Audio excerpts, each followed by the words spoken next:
Señor, muchas gracias. Es tu amor derramado en el corazón de Marcos Costa, en el corazón de esos misioneros y de esa gente que ha trabajado y está trabajando en la traducción, haciendo estas linternas multiuso. Y desde tantos años, Señor, es tu corazón derramado en el corazón de Néstor, de Gaby, de Martín, que quiere alcanzar a todas las etnias, a todas las personas del mundo. Gracias, Señor. Queremos ser sensibles a ti. Sabemos que este encuentro y la presencia de ellos aquí está en tus planes y nos abrimos a lo que tú quieres hacer de aquí en adelante, Señor. Bendito sea tu nombre y abrimos nuestro corazón ahora a tu palabra para que tu palabra llegue con la unción del Espíritu Santo a cada uno de nosotros y tu palabra nos transforme y nos lleve a la madurez, que dejemos de pensar tanto en nosotros mismos como los niños que están concentrados en sí mismos, que seamos maduros y pensemos en los demás, en los que te necesitan, en el nombre de Jesús. Amén, Señor. Muy bien, estos días en lo que me ha tocado compartir la palabra en estas sesiones plenarias, hemos hablado de qué significa la madurez de la iglesia en su conjunto. La iglesia tiene que ir creciendo, según leímos en la palabra en Efesios, hasta alcanzar su plenitud. Y señalamos 3 objetivos que Dios tiene para la iglesia, y es calidad, unidad y cantidad. Tanto a nivel personal, ayer hablamos de la santidad, que es el término bíblico por calidad. Y hemos hablado el primer día de nuestras 2 referencias absolutas para el desarrollo de la iglesia, que uno es el proyecto eterno de Dios, donde Dios se propuso tener una iglesia que tuviera estas 3 características: santa, una y multitudinaria, una iglesia grande para su gloria. Así que en el proyecto de Dios está la calidad, la unidad y la cantidad. Y luego vimos la referencia futura, la referencia de la iglesia ya acabada. Lo bueno del asunto es que nosotros conocemos ya el final del libro, el final de la película. Ya sabemos cómo la historia va a terminar, porque Dios, como sabe cómo es el futuro, nos fuimos a Apocalipsis capítulo 21, cuando el ángel le dice a Juan: ven y te mostraré a la desposada, a la esposa del Cordero. Y el ángel lo llevó a un monte alto y Juan vio descender del cielo. ¿Qué vio descender? Le va a mostrar la esposa del Cordero. ¿Cuál es la esposa del Cordero? La iglesia. ¿Y cuál era esa iglesia? ¿Qué es lo que vio Juan? Una ciudad, la Nueva Jerusalén, llena de la gloria de Dios, resplandeciendo como una piedra de jaspe. Algunas versiones más modernas traducen como diamante. Esa era la ciudad que él vio. Y allí describe en Apocalipsis 21 cómo era esa ciudad, llena de la gloria de Dios, con calles de oro, con puertas de perla. Sus fundamentos eran piedras preciosas. Juan nos vio a nosotros. Amén. Vio la iglesia ya acabada. Es el último capítulo de la historia. Y vemos en esa visión que Juan tuvo, que el ángel le mostró, la iglesia con estas tres características otra vez: calidad, ¿qué más? Unidad, porque era una sola ciudad, y también cantidad, el tamaño. Y cuando tradujimos lo que dice allí, 12,000 estadios de ancho, de largo y de alto, les dije que eso, haciendo la traducción al lenguaje que nosotros conocemos, son 2,160 kilómetros de ancho, 2,160 de largo y 2,160 kilómetros de altura. ¡Qué impresionante! No hay una ciudad en el mundo que tenga 2,000 kilómetros de ancho, de largo y de alto. No hay. Así que, hermanos queridos, lo mejor de la historia está por darse. Bendito sea el Señor. En los últimos tiempos va a ser predicado el evangelio del reino a todas las naciones, y entonces vendrá el fin. En los postreros días Dios va a derramar de su espíritu sobre toda carne. Y dijimos el primer día que aún al final del tiempo de los gentiles, de las naciones, se va a convertir Israel. Aquellos que rechazaron a Jesús como Mesías se van a arrepentir, se van a dar cuenta que se equivocaron y van a creer que Jesús es el Mesías, y ahí se va a producir todavía el avivamiento más grande que jamás se conoció en la historia. Millones y millones van a convertirse. Bendito sea el Señor. Amén. Qué emocionante es vivir en estos días. Si a mí me hubieran preguntado de antemano: Jorge, ¿en qué época de la historia te gustaría nacer? Algunos dirían: me gustaría haber nacido en el tiempo de Jesús para verlo. Y yo, sí, así cada uno puede elegir. Como no podemos elegir, podemos decir cualquier cosa. Pero si a mí me hubieran preguntado, yo hubiera dicho: justo me hubiera gustado nacer en el siglo XX. Qué casualidad, justo nací en el siglo XX. En este avivamiento, en esta renovación, cuando Dios le devolvió, como dijimos el primer día, a la iglesia la esperanza de que la iglesia no va a terminar mal en la historia.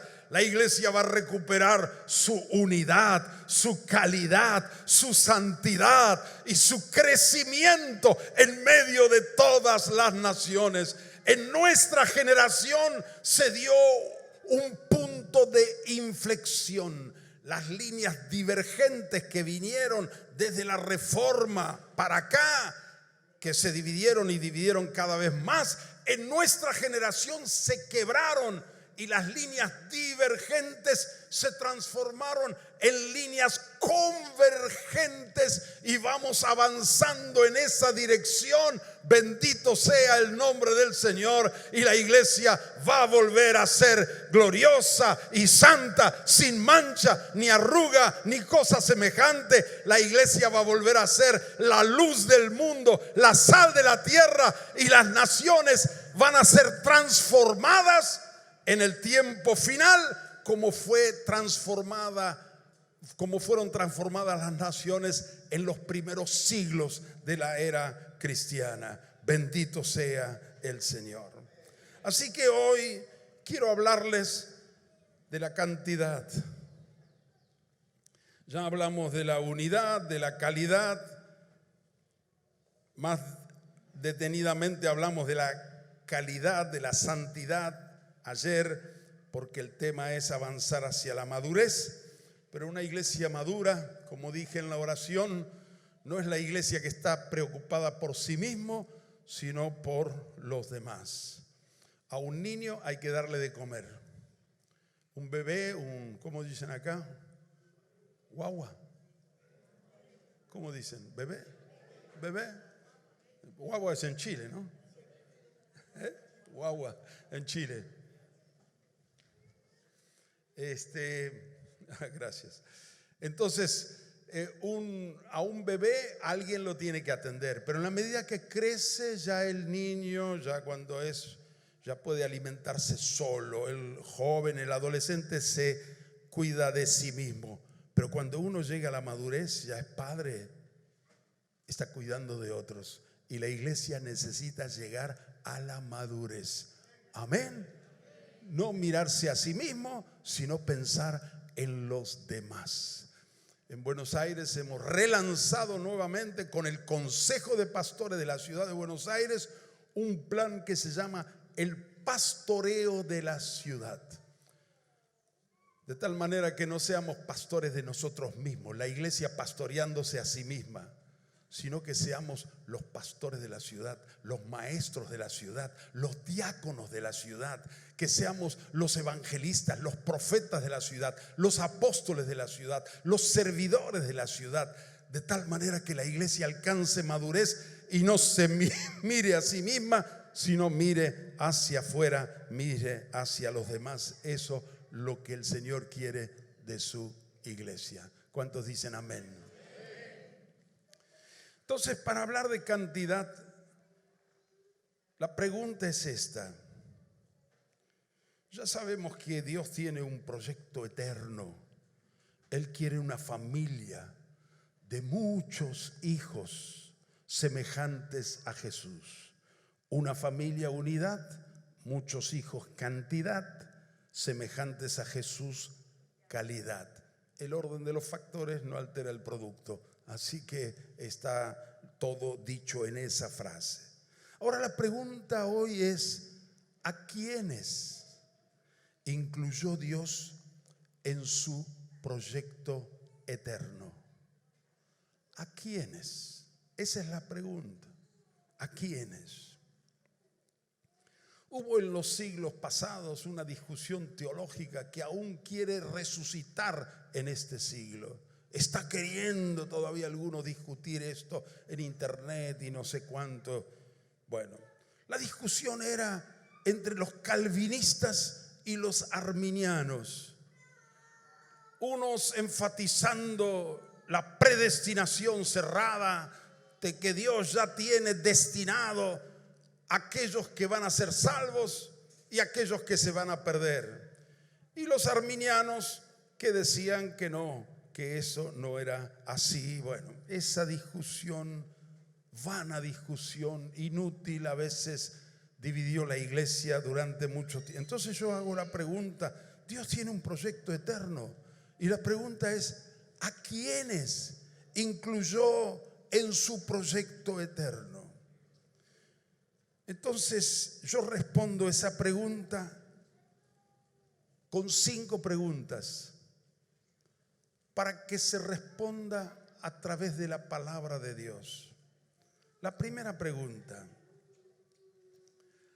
¿a quiénes Dios creó para Él? ¿A quiénes? Cuando en Génesis 1 creó y Dios dijo: hagamos al hombre y a la mujer a nuestra imagen y semejanza. ¿Cuál era el plan de Dios? Ese hombre y esa mujer, con la imagen, con el carácter de Dios, se multipliquen y llenen la tierra de hombres y mujeres con la imagen y semejanza de Dios. Sabemos que esto no fue así porque infelizmente ya en el capítulo 3 de Génesis el hombre y la mujer pecaron y esa imagen se desfiguró, se arruinó. Pero el plan original de Dios, ¿cuál era? Que todos tengan la imagen, todos puedan llenar esta tierra con este carácter, que seamos todos parecidos a Jesús. La Biblia en Romanos 11:36 declara: porque de Él y por Él y ¿para quién? Para Él son todas las cosas. Todo fue creado por Dios. Por lo tanto, todo es de Dios y todo es para Dios. Cada árbol manifiesta la gloria de Dios. Cada estrella, cada animal, cada pececillo que va por los ríos o los mares fue creado por Dios y es para Dios. Todo le pertenece a Él. Con mucho más razón, cada criatura que nace, cada ser humano fue creado por Dios, es de Dios y es para Dios. Dice Salmo 24:1: de Jehová es la tierra y su plenitud, el mundo y los que en él habitan. Y los que en él habitan, todos los habitantes del mundo son de Dios, porque fueron creados por Dios y todo es para Dios. ¿Cuántos dicen amén? Muy bien, vamos a la segunda pregunta, que responde a la primera gran pregunta: ¿a quiénes incluyó Dios en su proyecto eterno? Dios le dijo a Abraham: vete de tu tierra y de tu parentela, ve a la tierra que yo te daré. Yo te bendeciré y serás bendición. Y en ti serán benditas, ¿cuántas familias? Todas las familias ¿de quién? De la tierra. Entonces la segunda pregunta es: ¿a cuántas familias se propuso bendecir Dios con la simiente de Abraham? A todas las familias de la tierra. Ese es el corazón de Dios. Dios no desistió de su plan original cuando creó al hombre y la mujer. El pecado es un desvío del plan de Dios, pero Dios escogió a un hombre, una familia, para que a través de esa familia formara una nación, Israel, y a través del descendiente de la simiente de Abraham bendecir a todas las familias de la tierra. Amén. ¿Está claro eso o no está claro? Amén. Y cuando Dios le dio la prueba máxima de obediencia a Abraham, le dijo: toma a tu hijo, ese hijo, años para que naciera, Isaac.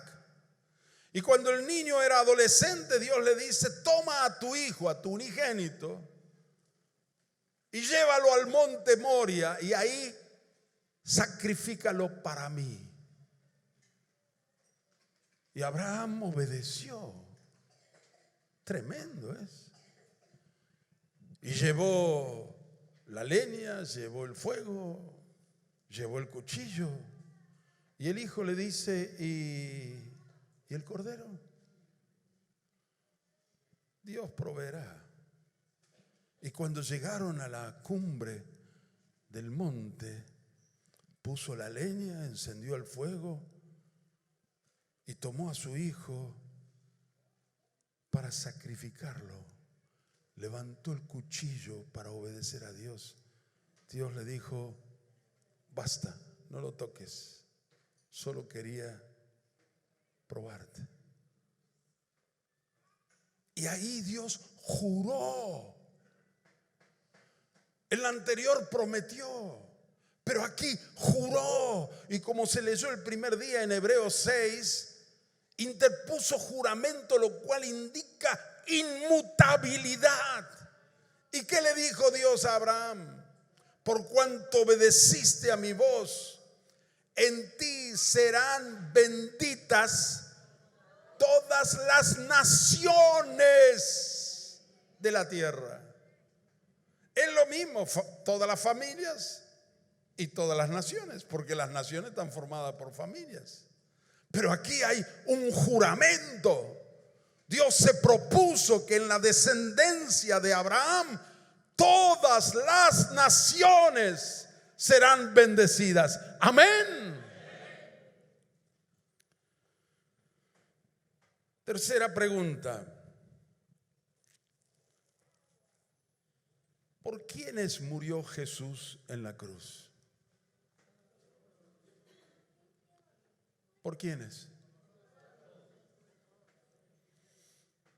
Cuando decimos nosotros, ¿a quiénes incluimos?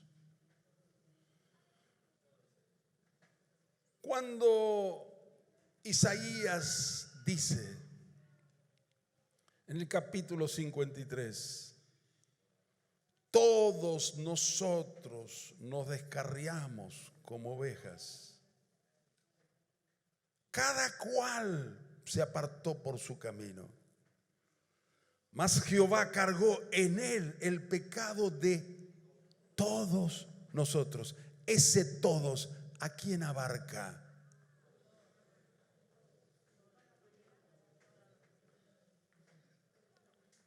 Porque en Israel se mataba un cordero por año, pero era solo por Israel, para hacer expiación de los pecados de Israel. Era simbólico. Pero cuando Isaías dice, cargó en él el pecado de todos nosotros, ¿a quiénes abarca?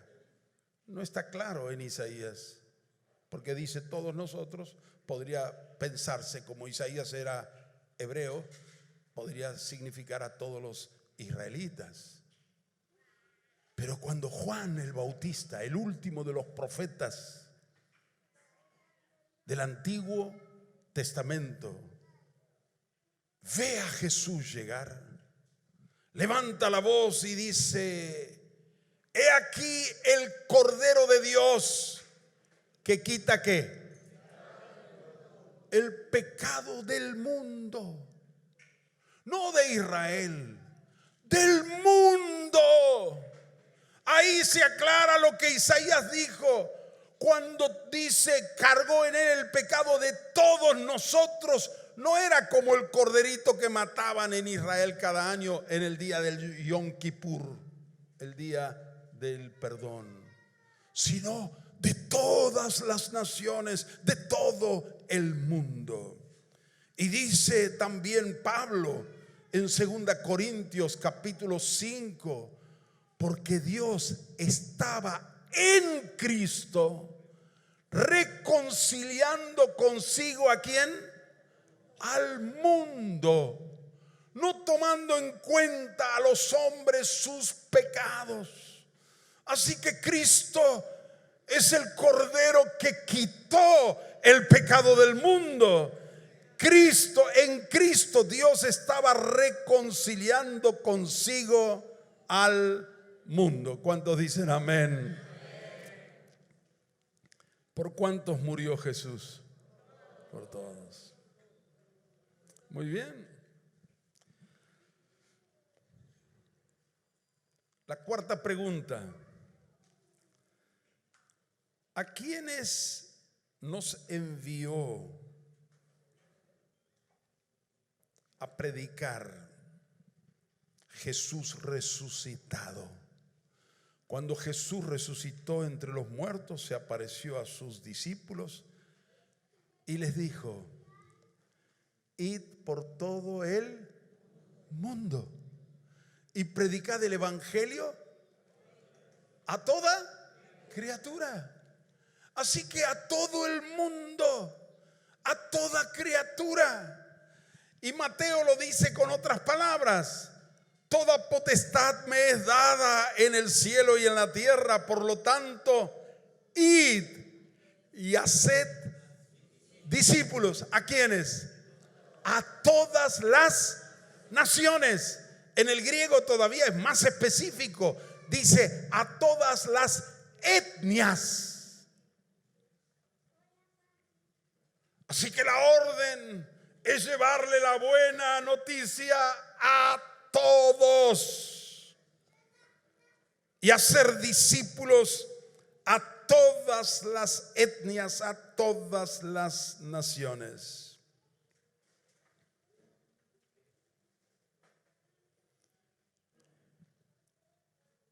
La última pregunta. ¿Cuál es la voluntad de Dios? ¿La salvación de quiénes? La voluntad de Dios. Y Pablo lo dice claramente en 1 Timoteo capítulo 2, versículo 4.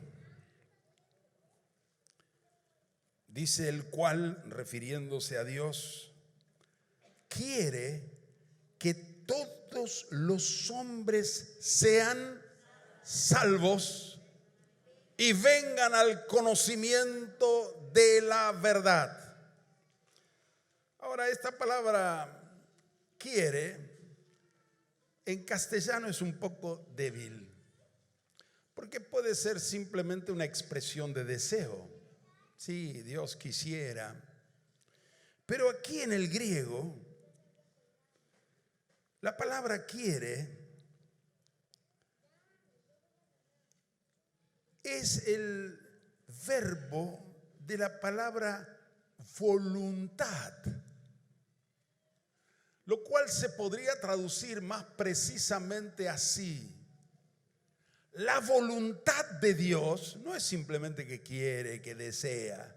La voluntad de Dios es que todos los hombres sean salvos.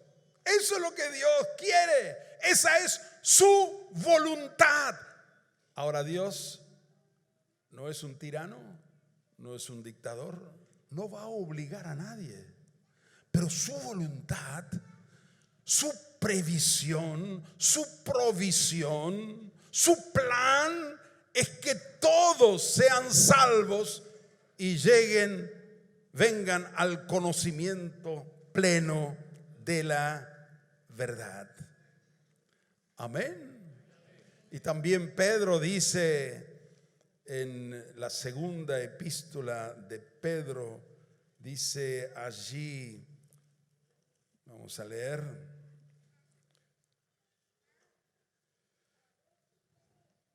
versículo 9, 3:9, segunda Pedro 3:9, dice: el Señor no retarda su promesa, según algunos la tienen por tardanza, sino que es paciente para con todos, para con nosotros, no queriendo que ninguno perezca, sino que todos procedan al arrepentimiento.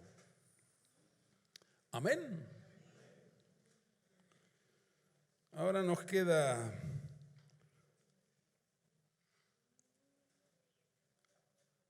una cuestión más, quizás la más delicada. Y está en primer capítulo de Efesios. Vamos a leer versículos 4, 5 y 6.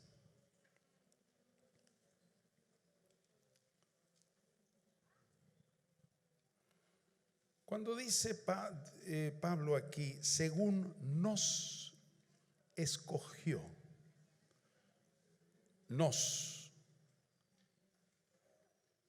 primera persona plural, nos escogió en Él, en Cristo, antes de la fundación del mundo, para que fuésemos santos y sin mancha delante de Él.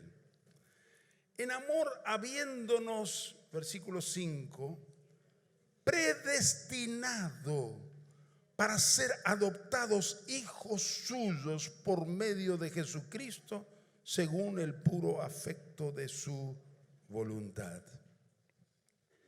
Ahí viene la cuestión.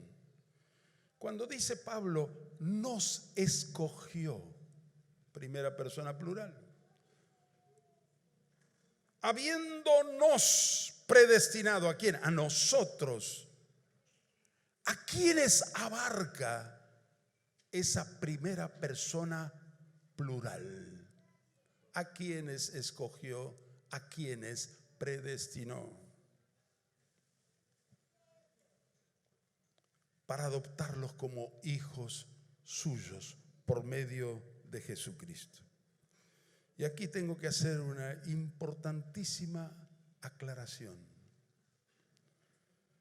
Predestinar no es lo mismo que destinar.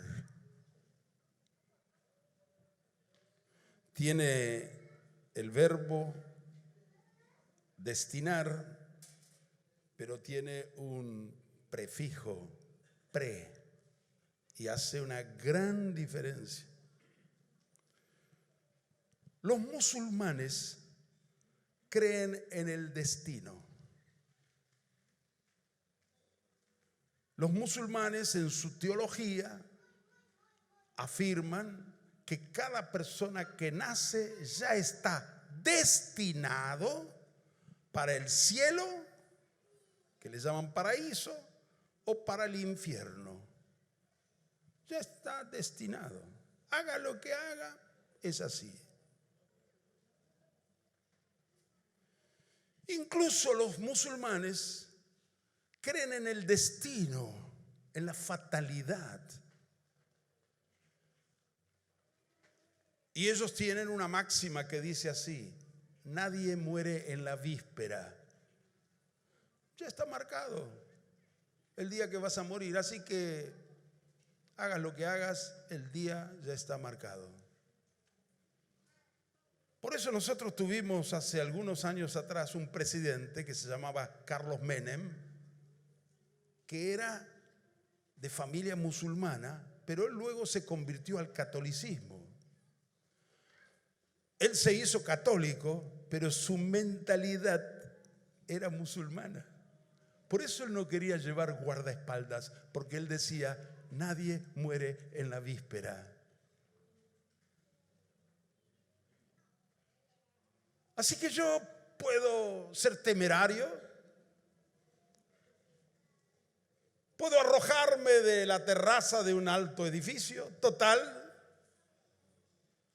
si no estoy destinado para morir en ese día, no voy a morir. Eso es un horror, eso no es cristianismo. Eso es una idea musulmana.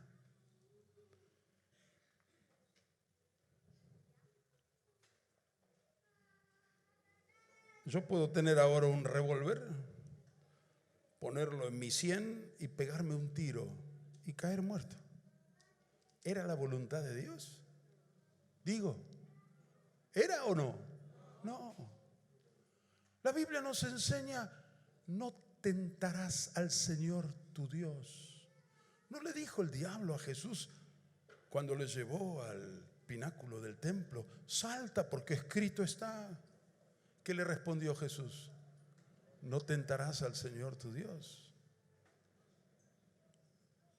Dios nos enseña a ser cuidadosos, a ser prudentes, porque no hay un destino marcado. Aquí habla de predestinación, pero lamentablemente esta idea musulmana contaminó el pensamiento cristiano. ¿Cómo? ¿Cuántos siglos España estuvo dominada por los musulmanes? El sur de Italia, Grecia, Bulgaria, Turquía, Armenia, siglos estuvieron dominando.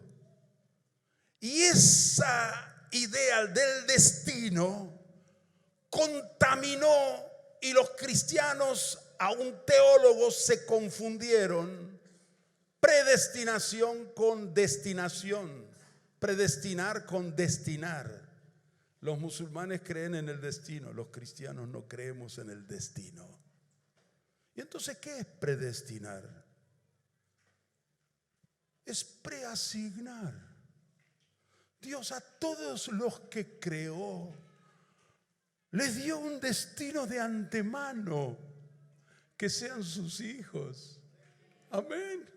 Que sean salvos, que vayan al cielo, que formen parte de la familia de Dios. Nadie fue predestinado a pecar, a ir al infierno. Cuando Jesús en Mateo 25 habla del juicio de las naciones, y los de a la derecha dice las ovejas, y los de la izquierda los llama cabras.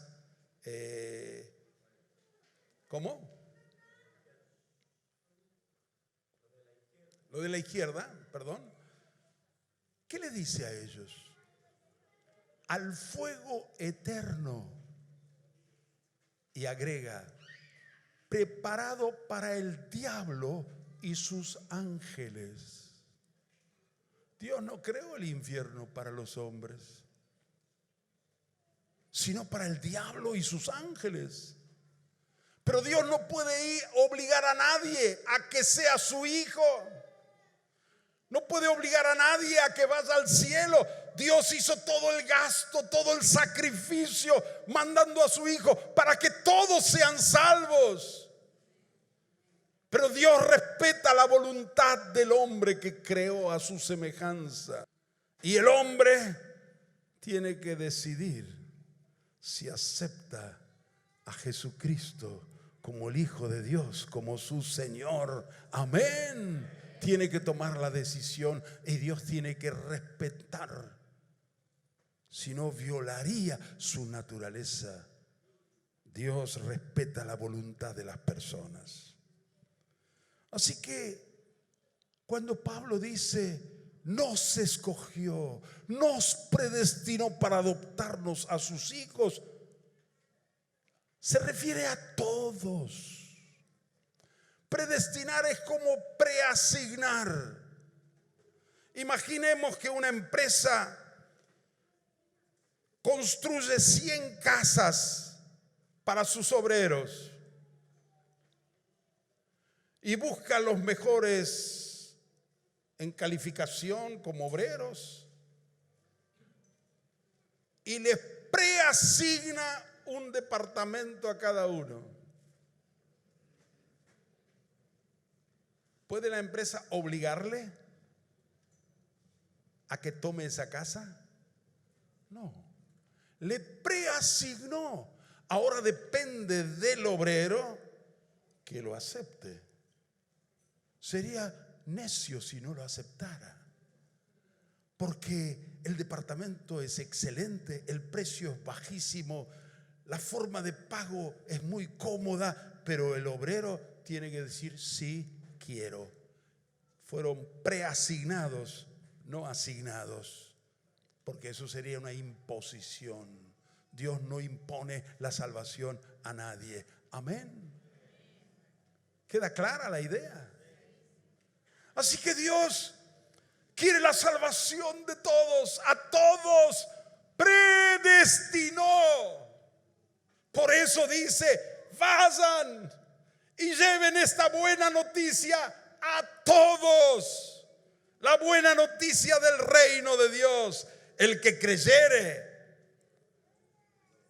y fuere bautizado será salvo. El que no creyere será condenado. ¿Qué vamos a hacer? No podemos imponer. Por eso, queridos hermanos, ahora voy al punto final y principal de esta palabra. Dios quiere la salvación de todos. Preparó la salvación para todos.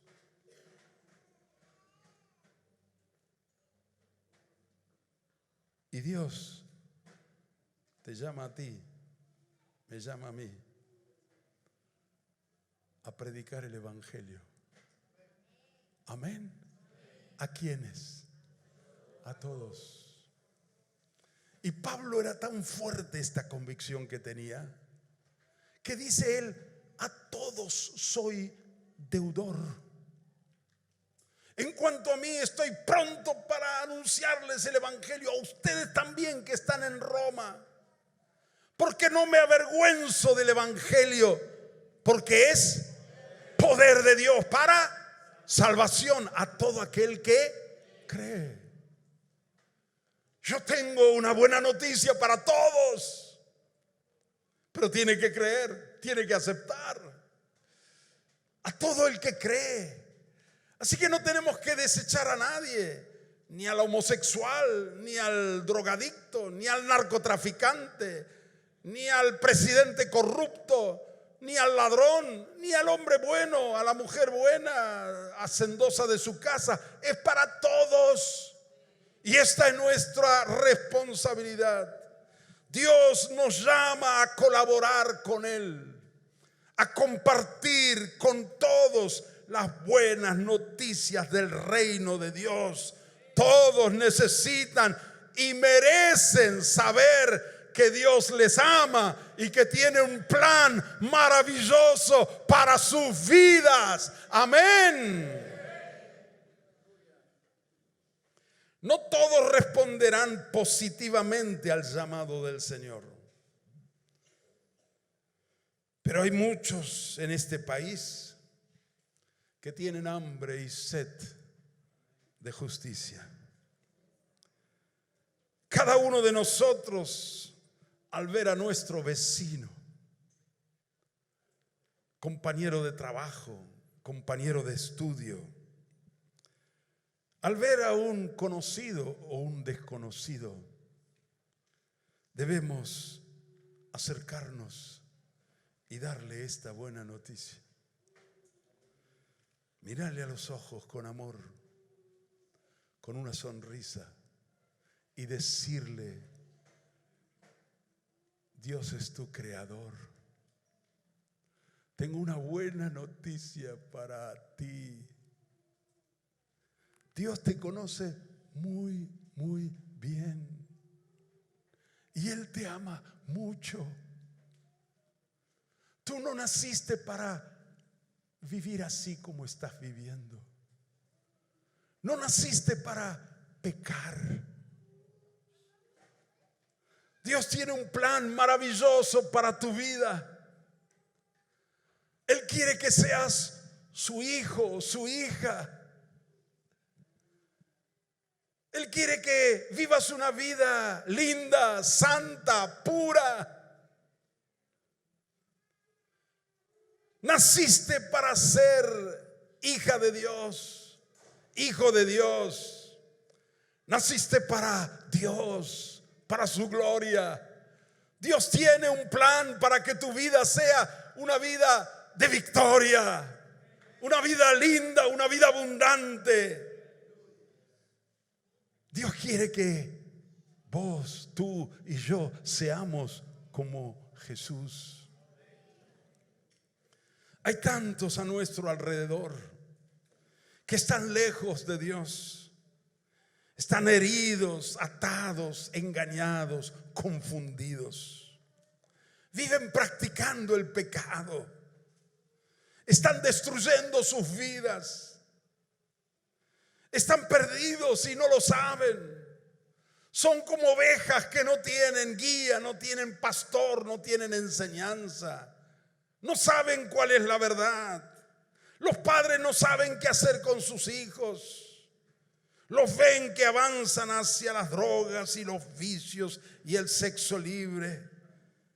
Y la gente está mal, está confundida, está dolorida. En cada familia hay dolor, hay problemas, hay sufrimiento.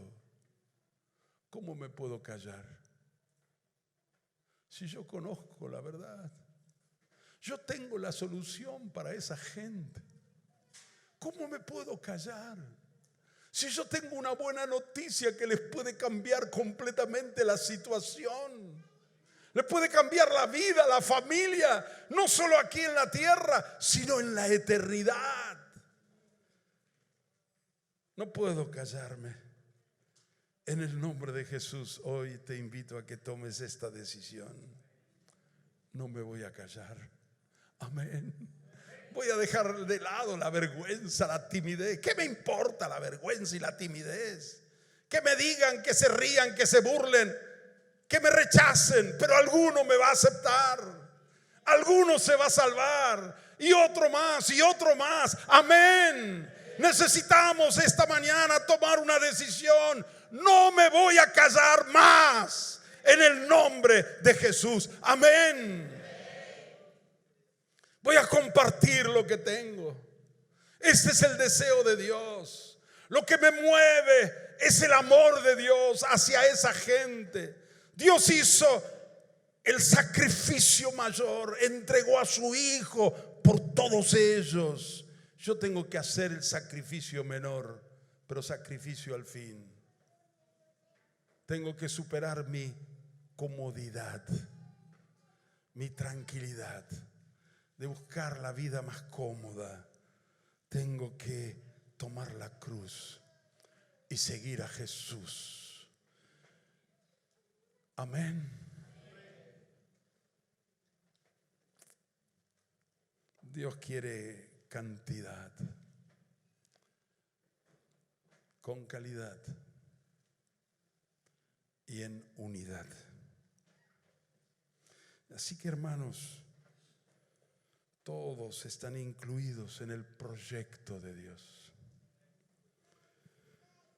Desde antes de la creación del universo, Dios pensó en cada persona. Los conoció, los amó, los escogió en Cristo para que fuesen sus hijos.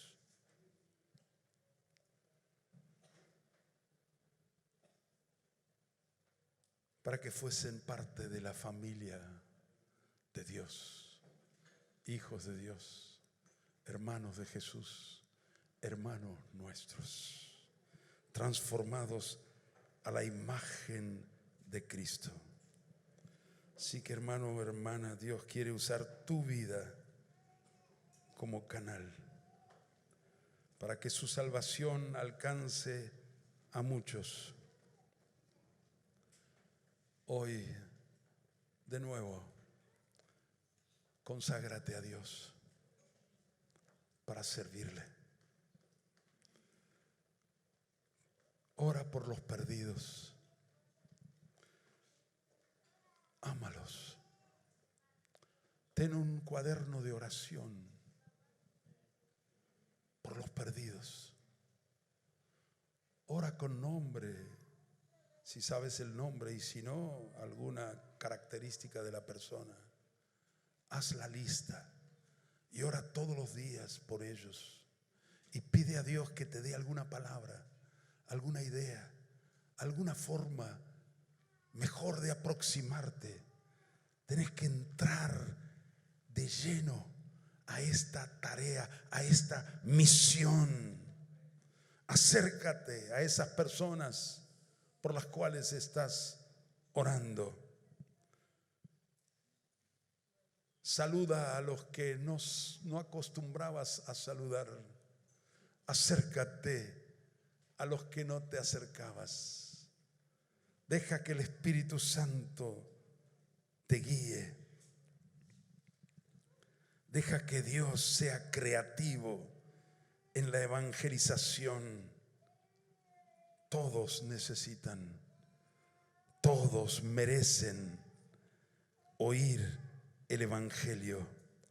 Pablo dice a Timoteo: Timoteo, yo ya me estoy por morir. He acabado la carrera. He guardado la fe. He terminado la batalla. Ya mi partida está cercana. En la segunda carta, yo me voy. Pero Timoteo, te pido una cosa. Delante de Dios y delante del Señor Jesucristo, que juzgará a los vivos y a los muertos, te conjuro que prediques la palabra a tiempo y fuera de tiempo. Cuando a ti te parece que no es el tiempo, es el tiempo, siempre es el tiempo. Amén. Así que Timoteo, yo me voy, pero predica la palabra a tiempo y fuera de tiempo. Haz la obra de evangelista. Cumple tu ministerio. Amén. Y Dios a todos nosotros nos ha hecho evangelistas para que prediquemos la palabra. No me refiero evangelista como ministerio especial, sino el ministerio común a todos los santos. Amén. Así que, querido hermano, hoy quiero orar por ti para que seas un verdadero evangelista. Amén. Si tomas la decisión de decir, yo no me voy a callar, por favor ponte de pie, quiero orar por todos ustedes.